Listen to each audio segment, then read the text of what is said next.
রাধে রাধে বন্ধুরা, আশা করি সকলেই ভালো আছেন, সুস্থ আছেন। আবার চলে এসেছি গঙ্গাসাগরের ভিডিও নিয়ে। তো আজকের ভিডিওতে আপনাদেরকে জানাবো সব তীর্থ বারবার গঙ্গাসাগর একবার, এই প্রবচনটি কেন বলা হয়। কপিলমুনি কে ছিলেন? কপিলমুনি মন্দির বা আশ্রম সংক্রান্ত ছোটখাটো তথ্য, মন্দিরের ভিতরে দেবদেবী কারা আছেন তাদের সাথেও আপনাদের পরিচয় করাবো। তো চলুন শুরু করা যাক আজকের এই ভিডিওটি। কপিলমুনি হলেন একজন বৈদিক ঋষি, যিনি সাংখ্য দর্শনের প্রবর্তক। সাংখ্য হচ্ছে ভারতীয় দর্শনের মধ্যে একটি আস্তিক্যবাদী দর্শন। ভাগবত পুরাণে এই দর্শনের আস্তিক্যবাদী ধারাটির উল্লেখ পাওয়া যায়। হিন্দুদের প্রচলিত বিশ্বাস অনুসারে তিনি ব্রহ্মার পৌত্র মনুর বংশধর ছিলেন। কপিলমুনির জন্ম শ্রীলঙ্কার একটি গুহায় কর্দমা মুনির স্ত্রী দেবাহুতির গর্ভে হয়েছিল। বলা হয় তিনি বিষ্ণুর অবতার হিসেবে জন্মগ্রহণ করেছিলেন। এখন যে জায়গাটি আপনারা দেখছেন, এখানে পুণ্যার্থীরা স্নান সেরে এসে মন্দিরে পুজো দিয়ে তারপরে এই জায়গাটিতে আলতা সিঁদুর দিয়ে পুজো করে এবং তাদের মনস্কামনা পূর্ণ করার জন্য মানত করে যান একটি ওড়না বেঁধে এই জায়গাটিতে। তো চলুন আমরা চলে যাই মূল মন্দিরে। জনশ্রুতি অনুযায়ী কপিলমুনির প্রথম মন্দিরটি 430 খ্রিস্টাব্দে রানী সত্যভামা দ্বারা নির্মিত হয়েছিল। সর্বশেষ বাঁশ দ্বারা নির্মিত অস্থায়ী মন্দিরটি 60-এর দশকের প্রথম দিকেই বিনষ্ট হয়ে যায়। প্রথম ইটের তৈরি মন্দির 1961 সালে 20,000 টাকার ব্যয়ে তৈরি করা হয়েছিল।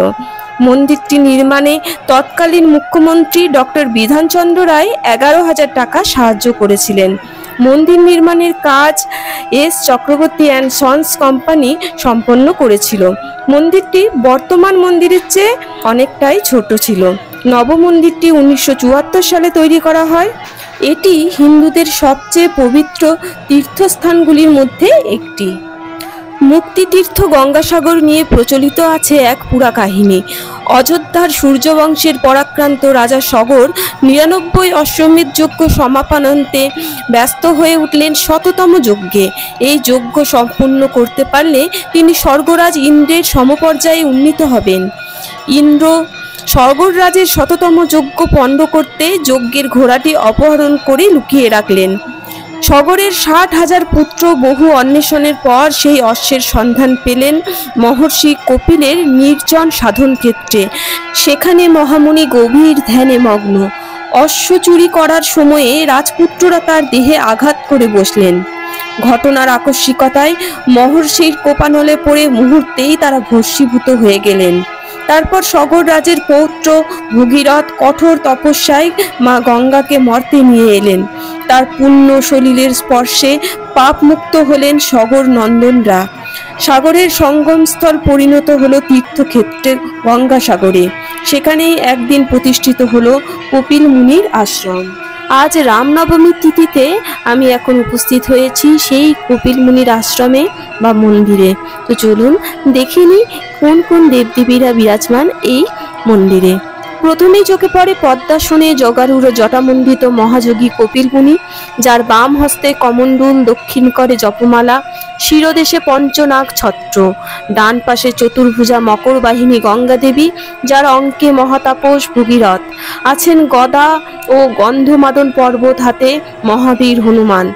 কপিল বিগ্রহের বাঁয়ে 60,000 পুত্র বিয়োগের বেদনায় মুহ্যমান নগররাজ, যিনি মহর্ষি কপিলের করুণায় বিতশোক, আছেন অষ্টভুজ সিংহবাহিনী বিশালাক্ষী দেবী, অশ্বের বলগা হস্তে ইন্দ্রদেব। এই মন্দিরে সারাদিনে 5 বার আরতি হয়, সকাল থেকে রাতের শয়ান পর্যন্ত। আমরা এখন দুপুরের আরতি দেখলাম, তারপরে ভগবানের পুজো করে এখানে সমস্ত দেবদেবীদের দর্শন প্রণাম সেরে চলে যাব এগিয়ে। তো চলুন সেরে নেওয়া যাক আজকের পুজো। भगवान की रामलला सरकार की राम जन्मभूमि की कपिल मुनि भगवान की गंगा भागीरथी की श्री सगर महाराज की गंगा सागर धाम की यहाँ चाहे करेगा यहाँ चाहे करेगा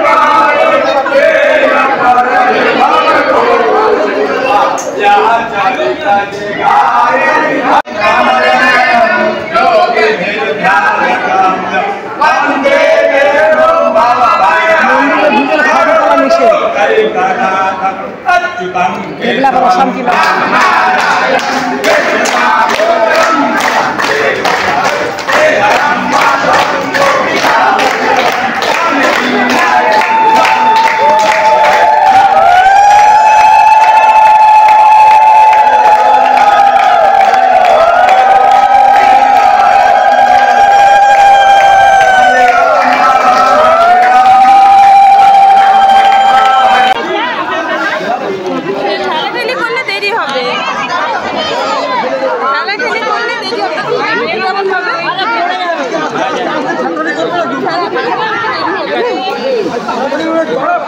সবার হবে আস্তে আস্তে আস্তে আস্তে ফাঁকা আছে।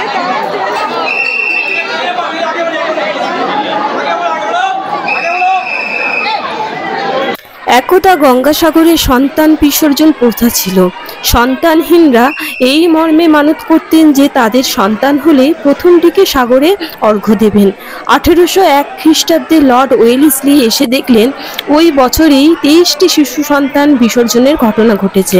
লর্ড ওয়েলেসলি আইন করে এই নির্মম প্রথা নিষিদ্ধ করে দেন, কিন্তু পুরনো প্রথা স্মরণে আজও কখনো চোখে পড়ে প্রথম সন্তানকে বিসর্জন দিয়েই তুলে নিচ্ছেন কোনো মা। এখন যে মূর্তিটি আপনারা দেখছেন সেটি হলো মা বিশালাক্ষীর মন্দির। চলুন আপনাদেরকে সব মূর্তি দেবদেবীদেরকে একবার দর্শন করিয়ে দিই, এবং আমরাও মন্দিরের যেহেতু পুজো হয়ে গেছে তো প্রসাদ নিয়ে তারপরে এখান থেকে বেরিয়ে যাব এবং আপনাদেরকে শোনাবো কেন গঙ্গাসাগরকে বলা হয় যে একবারই এই তীর্থে যাওয়া যায়, বা সব তীর্থ বারবার গঙ্গাসাগর একবার। তো আমরা চলে এসেছি প্রসাদের লাইনে, এখন প্রসাদ নিচ্ছি আমরা। তো এখানে মোটামুটি সমস্ত পুণ্যার্থীকেই প্রসাদ দেওয়া হয়। আজ রামনবমী উপলক্ষে অনেক পুণ্যার্থীরা সকাল থেকেই এখানে আসছেন।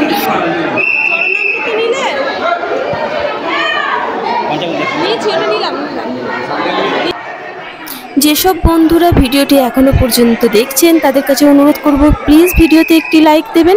ভিডিওটি ভালো লাগলে অবশ্যই বন্ধুদের সাথে শেয়ার করবেন। আর যারা এখনো পর্যন্ত চ্যানেলটি সাবস্ক্রাইব করেননি তারা অবশ্যই চ্যানেলটিকে সাবস্ক্রাইব করে বেল আইকনটি প্রেস করে দেবেন। আর কে কে গেছেন গঙ্গাসাগরে কমেন্ট করে জানাতে ভুলবেন না কিন্তু। গঙ্গাসাগরকে নিয়ে প্রচলিত আছে এক বিখ্যাত প্রবচন, সব তীর্থ বারবার গঙ্গাসাগর একবার। কথাটার যথার্থ ব্যাখ্যা মেলে খনার বচনে।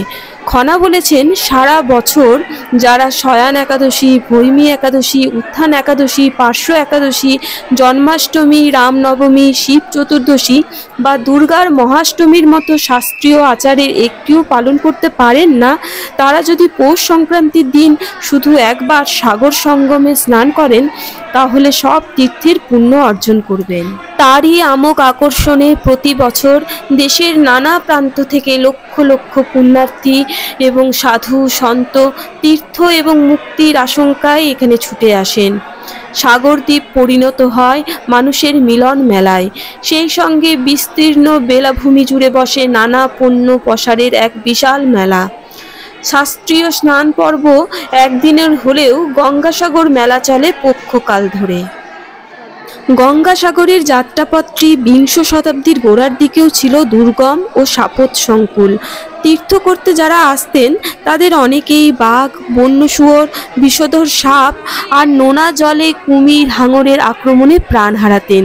তাছাড়া কলেরা, বসন্ত এবং নানা সংক্রামক ব্যাধিতে মানুষ মারা যেতেন। চোর ডাকাতের দৌরাত্ম্যও তো ছিল, তবু সাগর মেলায় তীর্থযাত্রীর অভাব হয়নি কোনো দিনই। স্বগৃহে আর ফেরা হবে না এই মন নিয়ে স্বজনদের কাছ থেকে বিচ্ছেদ বিদায় নিয়ে তীর্থযাত্রীরা গৃহত্যাগ করতেন সেই সময়।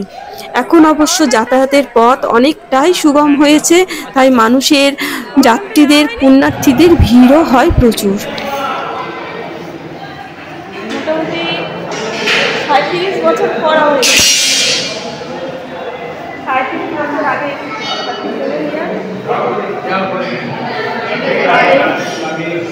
এখন আসল ভেড়া আছে পুকুরটা দেখে মাছ ভর্তি, পুকুরটা দেখার মতো।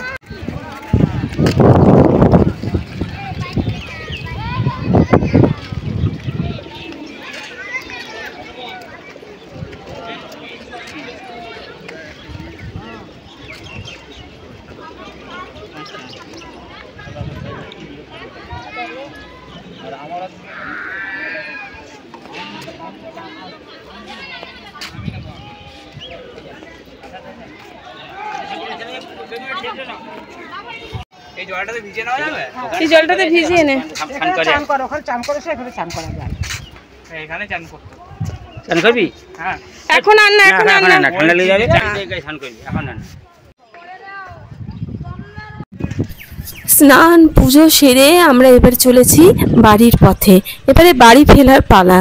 অনেক দিন ধরে ইচ্ছে ছিল গঙ্গাসাগরে স্নান করব, সেই ছোট্টবেলায় এসেছিলাম, তারপরে আবার এলাম এই এতদিনে। তো বন্ধুরা, আমরা চলেছি বাড়িতে। আর আপনারা যারা এখনো পর্যন্ত গঙ্গাসাগরে আসেননি তাদেরকে বলবো অবশ্যই একবার আসবেন। পৌষ সংক্রান্তি বা মকর সংক্রান্তিতে যেহেতু ভীষণ ভিড় হয়, তখন যদি আসতে না পারেন অফ সিজনে যে কোনো সময়ে আসবেন, আপনাদের খুব ভালো লাগবে। আমরা এসেছি আজ রামনবমীর দিনে। তো বন্ধুদের ভিডিওটা কেমন লাগলো অবশ্যই কমেন্ট করে জানাতে ভুলবেন না। যারা এখনো পর্যন্ত চ্যানেলটি সাবস্ক্রাইব করেননি তারা অবশ্যই চ্যানেলটি সাবস্ক্রাইব করবেন। আর হ্যাঁ, ভিডিওতে অবশ্যই লাইক দেবেন। ভিডিওটি ভালো লাগলে বন্ধুদের সাথে শেয়ার করবেন। এক সপ্তাহের জন্য মামার বাড়ি ঘুরতে গিয়েছিলাম, সেখানে গিয়ে যে সকল ভিডিওগুলো আমি করেছি সেগুলোই এখন আপনাদের সাথে শেয়ার করছি। তারই মধ্যে একটি গঙ্গাসাগরের ভিডিও। তো বন্ধুরা, আজকের ভিডিও তাহলে এই পর্যন্ত। সবাই ভালো থাকবেন, সুস্থ থাকবেন, সাবধানে থাকবেন। খুব তাড়াতাড়ি আসছি পরবর্তী ভিডিও।